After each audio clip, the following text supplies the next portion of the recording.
Hello, everybody. Welcome to the early tee time live stream. It is PGA Tour Championship week. We will get into all the details that exist with that here shortly. Just wanted to thank you all for being here tonight. We are presented by Fantasy Points.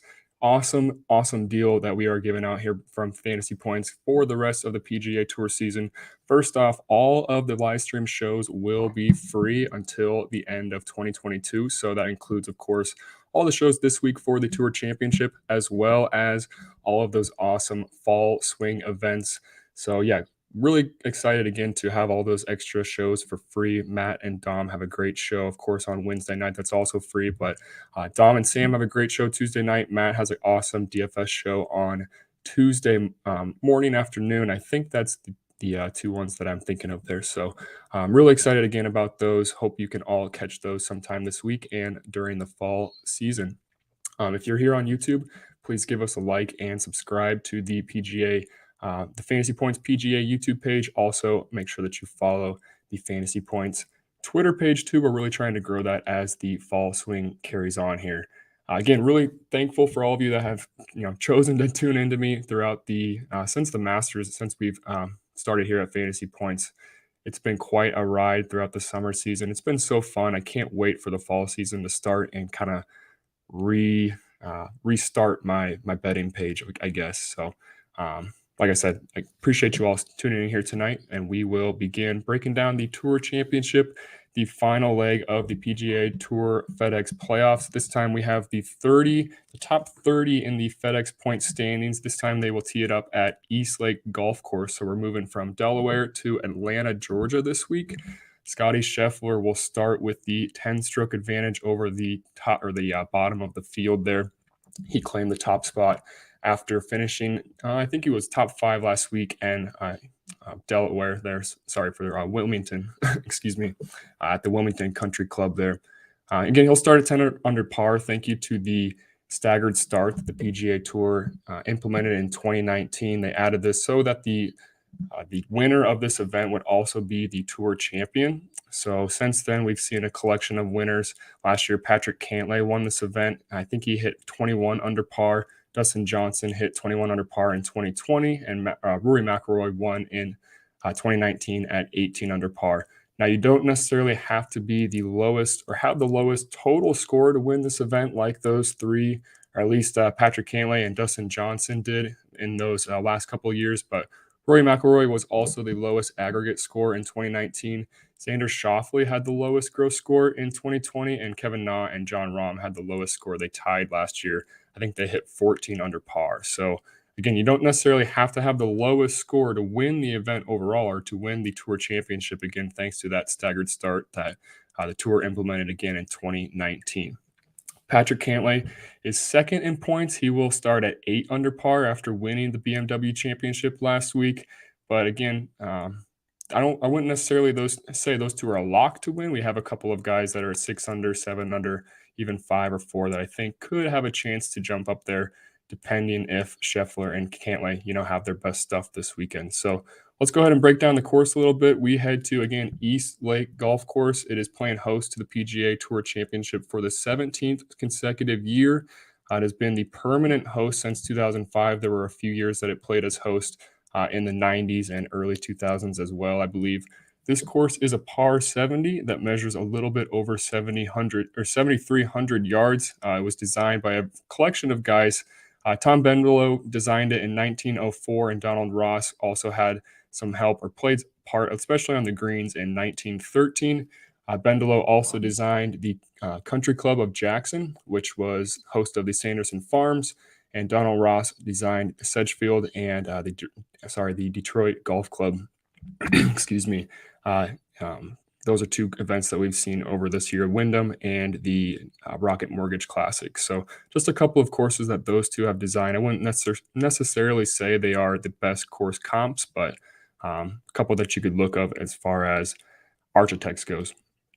One of the main defenses of this course is the thick Bermuda grass rough. This week it will measure 2.5 inches, which isn't as long as the 4 inches that we saw last week, but last week we didn't see Bermuda grass. We saw it in TPC Southwind a couple weeks ago for the FedEx St. Jude. So it's a little bit Similar to that, it's about the same length. And again, it's Bermuda grass, which is really tough to hit out of. It also, it's a little bit more unpredictable, even though it's a little bit shorter than the 4-inch rough that we saw again last week.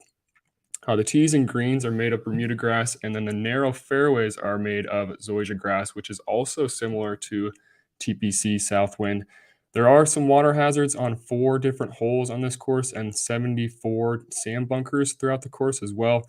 However, some of the more difficult holes are mainly because of their length.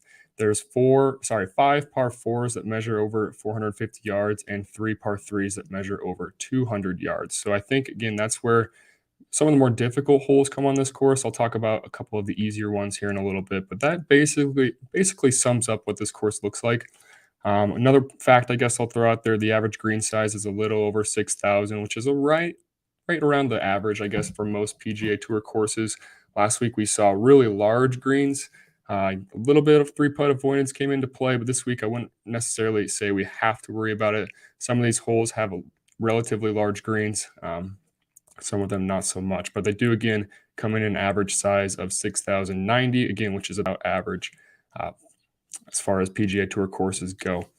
The first and the 14th hole are 2 of the more difficult holes. Those are typically par 5s, I believe, for the public, or I don't know if this is a public course, but just they typically play as par 5s when the PGA Tour isn't hosting the championship here. So they are set up as par 5s. The greens are set up as par 5s. They play as, longer holes. The first hole is 469 yards. The 14th hole is 520 yards, which is very long for a par 4. However, the 14th there plays downhill. It's just going to give you a very awkward downhill, long approach shot into a green that, again, is typically set up for a long approach shot, like a par 5, for example. So it could definitely ricochet some balls off, especially with the uneven lie there. So those are 2 of the more difficult holes. I think you definitely need your golfers to score on the par 5s this week, most importantly.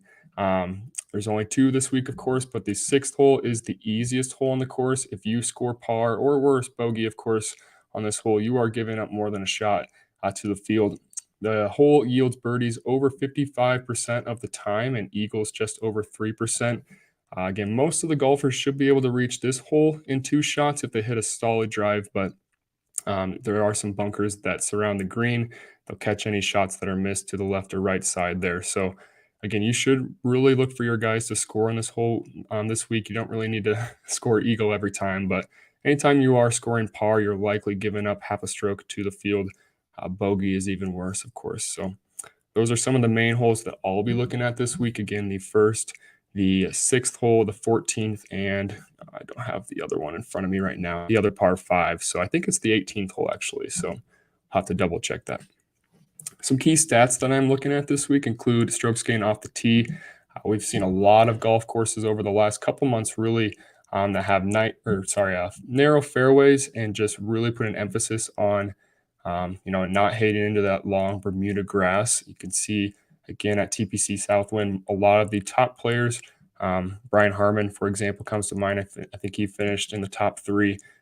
They were just hitting fairways consistently all week. Had a hot putting week on that Bermuda grass, and that's really what you needed for success at TPC Southwind. In addition to strong approach play too, like always. But this course, East Lake, is no different in my opinion. I think golfers' chances of hitting the greens are nearly cut in half when they hit the Bermuda grass rough, because again, it's just so unpredictable when you are trying to hit the greens and trying to hit it out of this rough, this thick type of grass. So top 5 players that I'm looking at again in strokes gained off the tee, and I'm mixing it with fairways gained this week. It's going to be Sung Jae Im, Corey Connors, Scotty Sheffler, Colin Morikawa, and Matthew Fitzpatrick. Strokes gained approach is always going to be important. These Donald Ross greens really emphasize having strong approach play just so that you can set up those proper birdie putts. The top 5 players in approach this week, and I'm looking at the last 24 rounds. I was looking at last 12 rounds a little bit, but you're just going to see guys that have won near the top of the board. For example, Will Zalatoris, he is first in strokes gained approach over the last 12 rounds. He's 5th over the last 24. Will's battling the hip injury. I don't really know how I feel about him this week. I'll talk about that here shortly. But again, those are 5 guys that are really strong in approach right now. We have Rory, Cam Smith, Tony Fino, Corey Connors, and Will Zalatoris. So Corey Connors appearing on both of these lists here. Number 2 in strokes gained off the tee mixed with fairways gained, and also number 2 in strokes gained off, approach. And I think he's the only repeat guy in that mix there. So, might want to take a look at Corey Connors this week. Next, I'm looking at strokes gained putting on Bermuda grass. I wouldn't necessarily say putting is the most important stat here this week. I would probably lean towards approach and hitting fairways, but I definitely want to look at guys who putt their best on Bermuda grass, and on the opposite, maybe look at some guys who aren't necessarily as good on this type of grass surface. So, top 5 players in strokes gained putting on Bermuda. We have Cameron Smith, number 1, Sepp Straka, Sam Burns, Brian Harmon, and Billy Horschel at number 5. So, sorry, I typed it as Bill Horschel. Top 10 players in strokes gained on East Lake. We have Xander Schauffele coming in as number 1. This is actually number 5 or top 5 here. Rory McIlroy, number 2. Number 3 is Justin Thomas. Billy Horschel is number 4, and Jon Rahm comes in at 5th there. And looking at course history is a little bit shaky here because there's plenty of guys that don't play here every year. Of course, there's also some people here that are playing for their very first time, such as Sahith Theegala. I think Aaron Wise, this is his debut here. So you really can only play here, again, if you are inside the top 30 of the PGA Tour every single year. So it makes sense that this group of 5 here is on this list. I'd say Billy Horschel is probably the one surprise that he's in the top 5 for, top 10 players, or top 5, I guess, in strokes gained at East Lake. But he did win here actually in 2012, 2013, I think. I'll have to double check that. 2014, excuse me. So that definitely helps out his case a little bit. And he does have some top 10s to his name here as well. So he's the one guy that I'm eyeing again as far as course history goes. I think he could be potentially overlooked this week as well. There's some popular golfers in the range he's at on DraftKings. Otherwise, that's really all I got to say about East Lake. Some course history guys. Xander Schauffele is clearly the number 1 course horse here. He won in 2017, and he's never finished worse than top 7. So I do expect Xander to have some ownership this week. Justin Thomas is right next to him. However, he doesn't have a win here, but he does have a lot of top 7 finishes as well. Again, he's also never finished worse than 7th place here. And Rory McIlroy, he's a 2-time winner here. He doesn't have as consistent as results as those other 2. However, he does have 4 other top 10s in addition to his 2 wins. So he's done very well here. I think his worst finish is T14, which really isn't as bad as well. Some other guys that I'm going to consider as far as course history goes, Adam Scott. He hasn't played here every year consistently whatsoever. He's actually played here only 3 times in nearly the last decade, but he won in 2006. I finished 6th, T6. He has a bunch of top 10s to his name here as well. So I think he's relatively cheap this week, and he's also coming off of 2 back-to-back top 5 finishes too to get into this top 30. So he is relatively hot. I wonder what ownership will be like on Scott this week. So Jon Rahm, he's played pretty well here. He doesn't have a win, but he has 2 top 5 finishes and a T7. Tony Finau has finished 7th, T7, and T11 in 3 of his top finishes.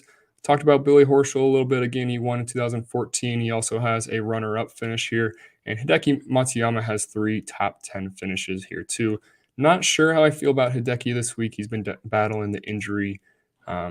He withdrew from the FedEx a couple weeks ago, and I think he finished T35, so kind of right in the middle of the pack last week. So not sure how I feel about him this week. All right, let's talk about the betting board a little bit, the DraftKings DFS board. And as I'm doing that, I want to give a shout out to the Preferred Lines pod. I'm wearing the Preferred Lines Gambling Club t-shirt here tonight. Make sure that you are following the Preferred Lines podcast as well as Joe at Tour Picks. Love this shirt. It's a great color, and I think it just fits well on me too. So really like the design that you have here, Joe. Okay, so sharing my screen, like I said, going to get the DraftKings lobby pulled up here. If you've never played this event before, you're definitely going to be shocked by the pricing. Like I said, the staggered start comes into play this week for the Tour Championship. So again, Scotty Sheffler is going to start at 10 under par. Patrick Cantley will be 8 under par. I think Zalatoris is 7. Xander Schauffele is 6 under par. And then there's a group of guys at 5 and 4 under that definitely have a chance to contend, but they're just going to have to be hot really all week long to catch that 10 under par number. So, like I said, the salary is really going to be flipped this week. It's, I think, really one of the only weeks that's like this. The top price golfer is Scotty Sheffler. He comes in at $13,600. And the cheapest option here is going to be Tom Hoge at $5K flat. So, the minimum is lower than normal. The maximum, or the top price guy here, Scheffler, is much higher than normal, 13.6. We really don't see anyone above 13. Or really, we rarely get above 12 too. So again, it's going to be a little bit of a sticker shock when you first see it, but that's because, again, they are starting, Scheffler is starting with a 10-stroke advantage over these guys down at the bare minimum price. So let's talk about these guys a little bit. I will, not going to talk about every single one, but I would like to break down some of these top players, and I will go through what happened last week for a lot of them as well as some of their course history here. So Scotty Sheffler, he is coming off of a T3 finish at the BMW Championship. He gained strokes off the tee and on approach. Pretty solid effort from Scotty Sheffler last week. I thought that he was going to win it going into Sunday, but he started off relatively slow. So did Morikawa. Talk about him a little bit later, but that group just could not get anything going. Scheffler has 2 appearances here. He finished solo 5th in 2020 and T22 in 2021. My one thought with Scheffler this week is he doesn't necessarily have to go out and, birdie every single hole. He can play relatively conservative compared to maybe guys that are 5 under. I don't think anyone at 10 under par would really, again, play this like they're holding a 2-shot lead on a Sunday. There's still 4 rounds of golf to be played. But, again, Patrick Cantley won last year, but he was nowhere. I don't think he was the highest scoring player as far as DraftKings points. I'll have to double check that. So that's one thing to consider. Again, these guys at the top, yes, they do have that, that large advantage as far as strokes go, but they're not going to be as aggressive as some of these guys in the upper 9K range or even upper 8K range too. Now, am I telling you to fade Scotty Sheffler? Absolutely not. There's a strong chance that he goes out and wins here, especially with that 2-stroke advantage over Patrick Cantley. However, again, something to consider. You can still win, have solid lineups without having, someone at the top, especially when their salary is so high and you're forced to, choose guys towards the bottom of this list here. So that's, again, Scotty Sheffler. We're going to move on to Patrick Cantley now. He is the defending champion of this event. He won the BMW Championship last week. Basically, he burned me pretty bad. I got to say, I'll fully admit it. I faded Cantley last week. I just thought there were better options around him. I liked Zalatoris, of course, coming off of his win. I liked Tony Fino, who really sucked it up on Thursday.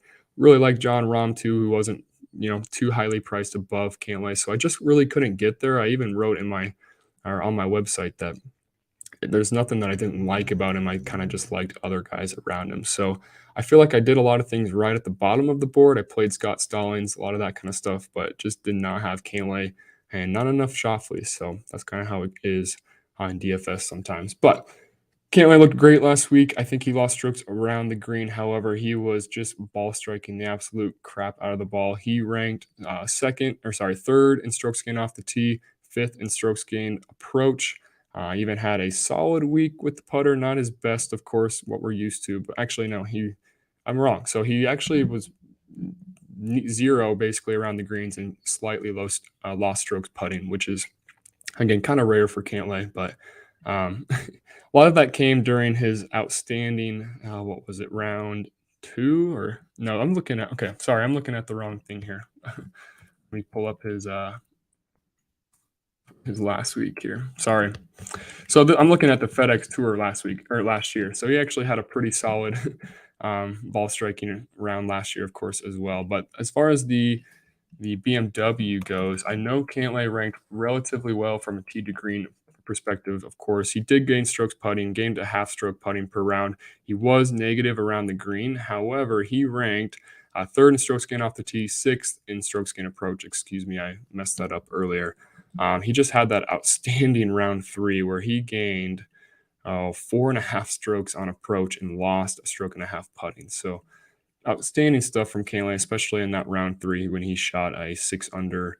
Oh gosh, yeah, 6 under, 65, I believe. So again, really strong week from Cantley. Can't really tell you anything or any reason to fade him, especially since he is the defending champion of this event. He has great results here. He won last year. He actually wasn't that great before winning last year. Excuse me. He never had a finish better than T20. So I don't know. If I had to pick between one of the two, I'd definitely take Scheffler, even though it's a higher price, but you also do get that 2-stroke advantage as far as placement points goes. But I just like Scheffler better overall this week, and I shouldn't say that after fading Cantley last week. He clearly proved me wrong, but that's just where I'm going to be. Schauffele comes in as the third price guy. He is going to be likely one of my favorite plays this week. He is like I said earlier, the horse for the course here. He kind of got that monkey off of his back earlier this year, winning back-to-back titles at the Travelers and the Scottish Open, and he finished T3 last week at the BMW Championship. So he's in great form. He has awesome course history, and makes sense. He's a great course fit here as well. He just stripes the ball every single time. Second in approach last week, sixth in strokes gained off the tee. Great ball striking performance from him last week.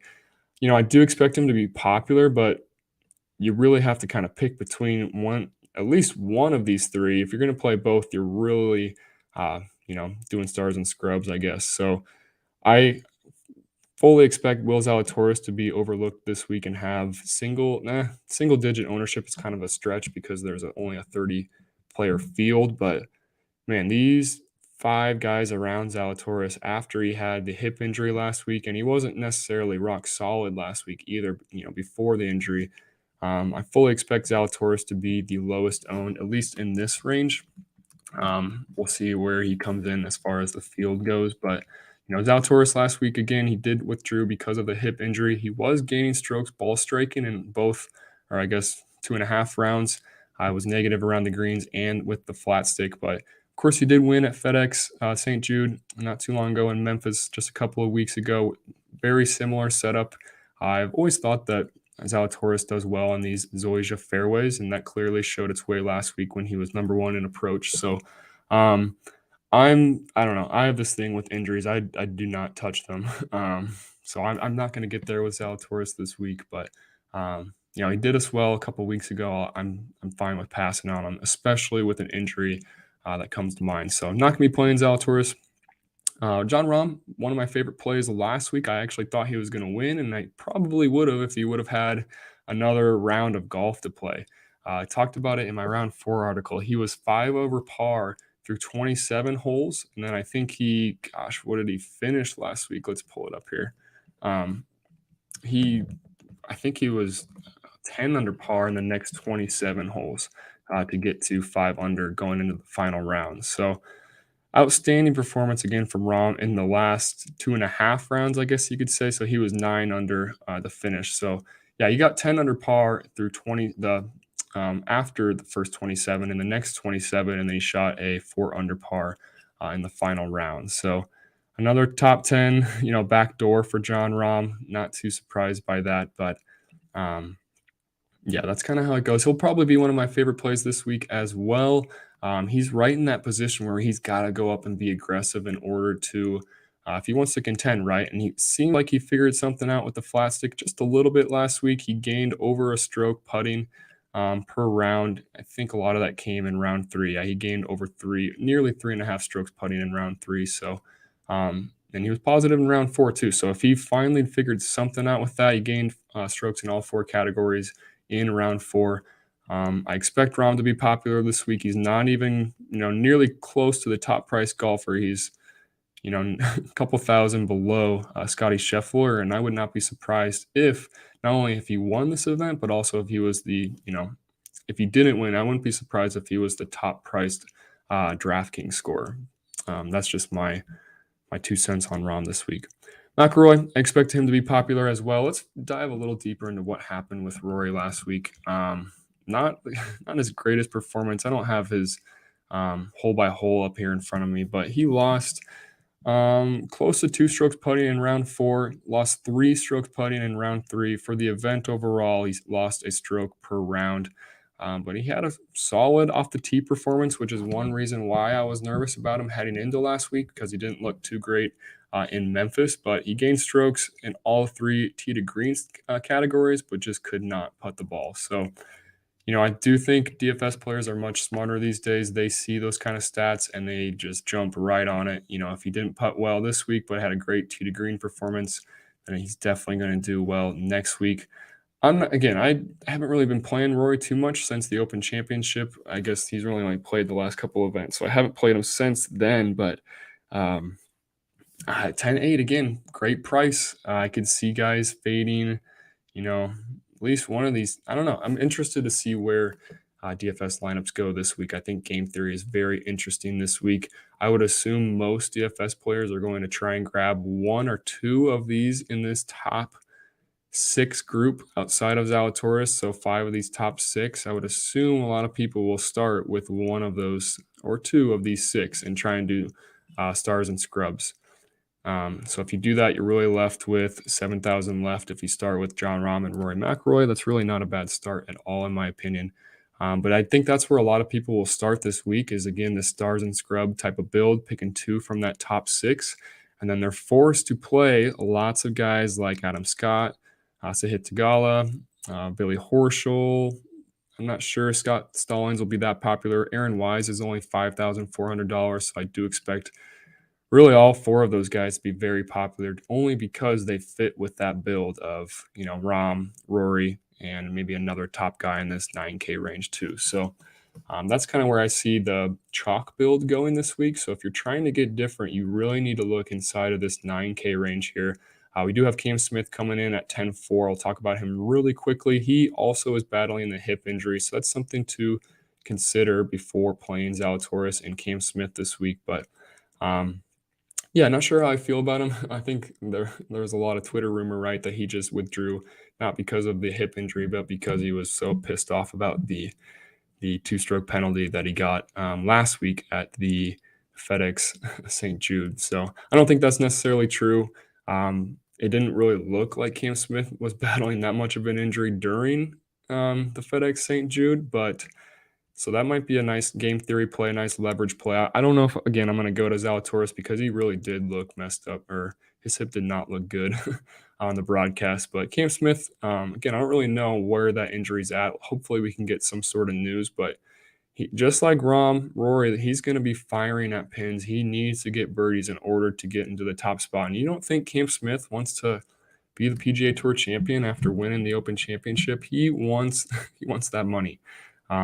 Hopefully he doesn't go to live, but I would assume that he wants to collect that check from the PGA Tour before he does so, if he does move. So, like I said, I think this 9K range is one of the best ways to differentiate a little bit, only because, like I said, these placement points are going to take a lot of the ownership. This staggered start, or starting at 8 under, 10 under par is, like I said, really going to boost up ownership just a little bit. However, their salary is going to deter that away also. So I don't know. It's interesting to see where ownership will be this week, but I think playing in this 9K range, also the 8K range, is one way to get contrarian. Not necessarily fading everybody above $10,000, but if you can get 2 of these guys in here, I think, in your 9K range, I do think that's a little bit contrarian, a little bit more balanced, I guess, than, building from the very top. Okay. So not going to go through all these guys. We're running out of time just a little bit here. We have Sam Burns at 9-9. I think he will definitely be overlooked this week. He has a pretty decent start since he had a great PGA Tour season, but he's priced over Tony Fino, Justin Thomas. Definitely those 2 that have been. Fino's been much better as of late, and JT, he just has the pedigree that he should be priced above Sam Burns. But again, Sam Burns does have that staggered start. I don't know didn't see exactly where he's starting, but I believe it's a little bit better than Thomas. But again, a little bit different to see Thomas priced below some of these guys.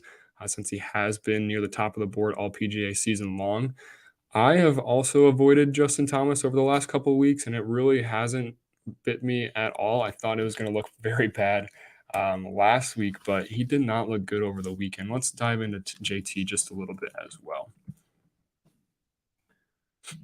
So Thomas lost strokes putting, not a big surprise there, but he did not have a good putting week whatsoever.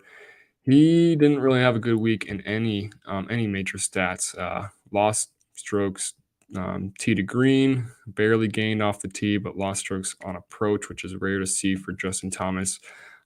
He did gain a stroke and a half in the final round on Sunday, so maybe that's something that you can go off of, but wasn't really driving the ball very well. For the event, he only hit 46% of fairways, which is not good to see, especially when it's also, it's going to be important this week.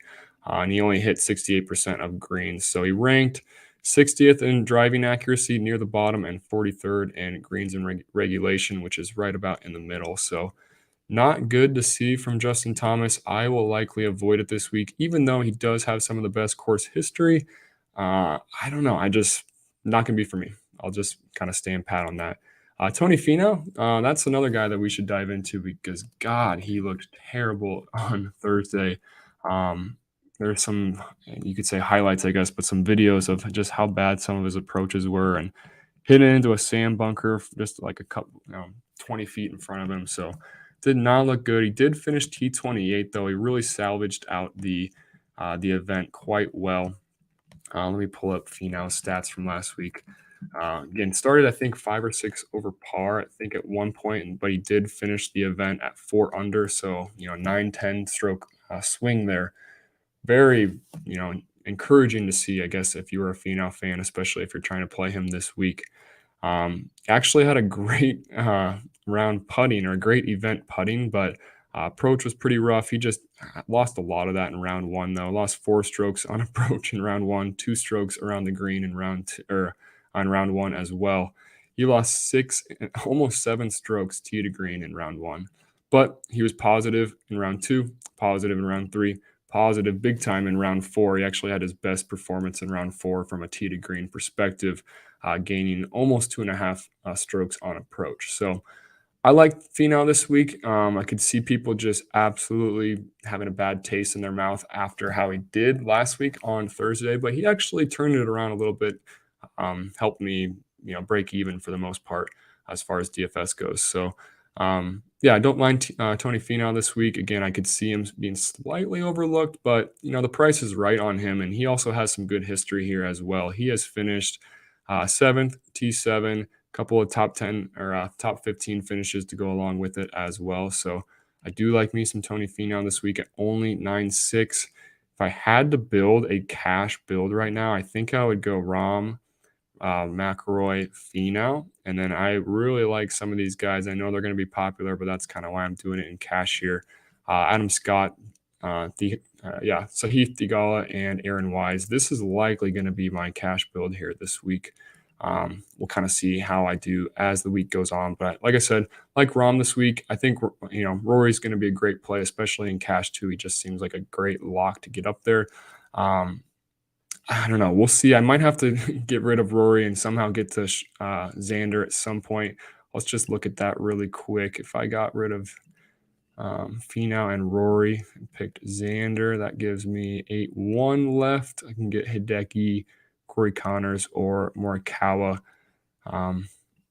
We'll see. I think those are kind of the 2 routes that I'm going to look at as far as maybe single entry or cash goes this week.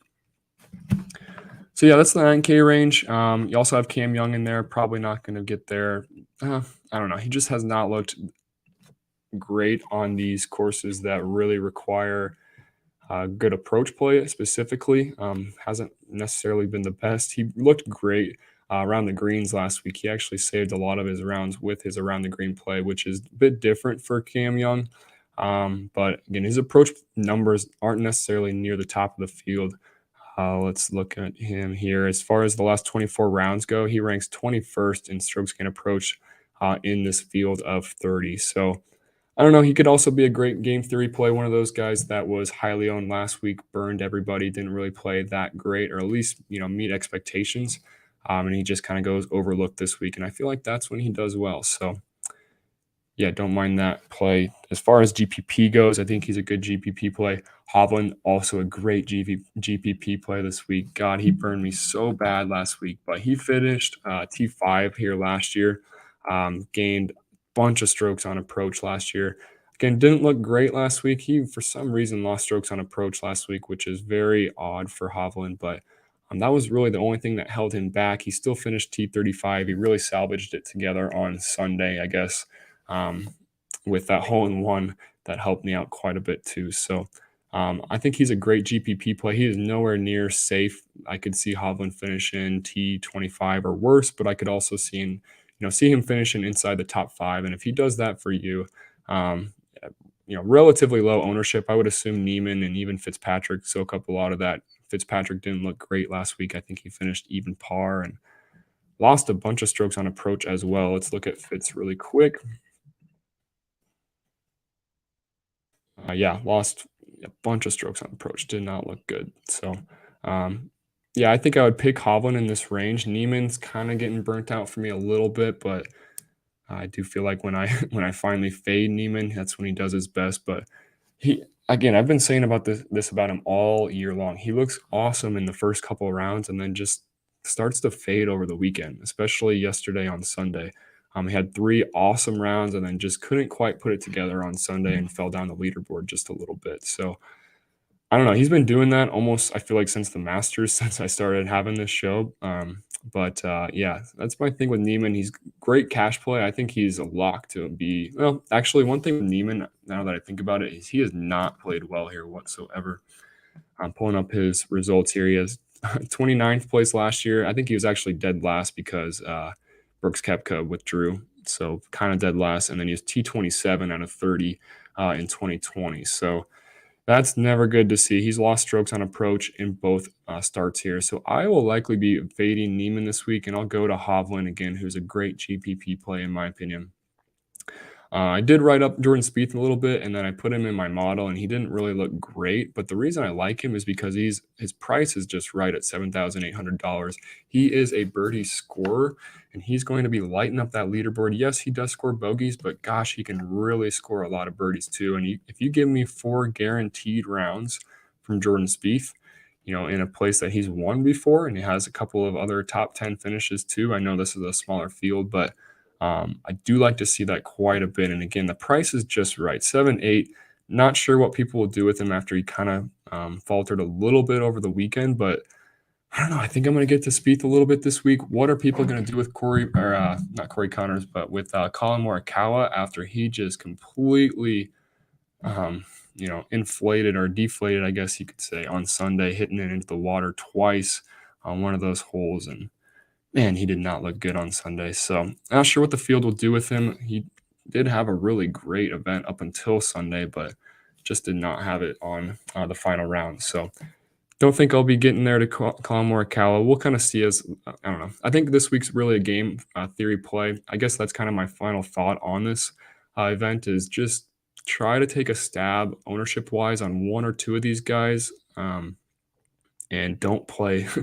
I hate saying this, but don't play that much money. Save your money for football season. Save your money for the Fortinet in a couple of weeks because this event again is just kind of tough from a betting perspective. I would just really take a stand with someone who's coming in low owned, and you got to have that mindset of if you lose, you lose. And that's why I say don't play that much money because otherwise it might impact that decision you make on taking that lower owned guy because you might, again, that psychology is huge. I think. If you're playing a lot of money, you just want to play a little bit more safe, and that's not how you win these GPP events. So play it relatively small this week. We have some awesome events coming up in the fall. Obviously, again, all those fantasy points shows will be free this week as well as the rest of the week. A couple more guys really quick before we head out of here. I do like Adam Scott at 6'6", back-to-back top 5 finishes. Like I said earlier, Thigala is probably going to be relatively popular too. He just scores a lot of birdies as well. Billy Horschel at 6'9" has a great course history, so I expect him to be relatively popular. And Aaron Wise at 5'4", way too cheap for Aaron Wise, also a guy who can score some birdies too. So anyone outside of those 1, 2, 3, 4 guys are probably great GPP plays. again, guys that you need to target if you are trying to win a large field, multi-entry GPP tournament. So that's my final thoughts on this. If you have any questions, you are welcome to reach out to me on Twitter at Huntman10. Thank you for joining me here tonight, and thank you for watching throughout the PGA Tour season as well. It's really made this a lot of fun for me, and again, I look forward to my Monday, which is weird to say, every single week. So again, thanks for tuning in. Good luck this week. If you have any questions, reach out to us on Twitter, and have a great night, everybody.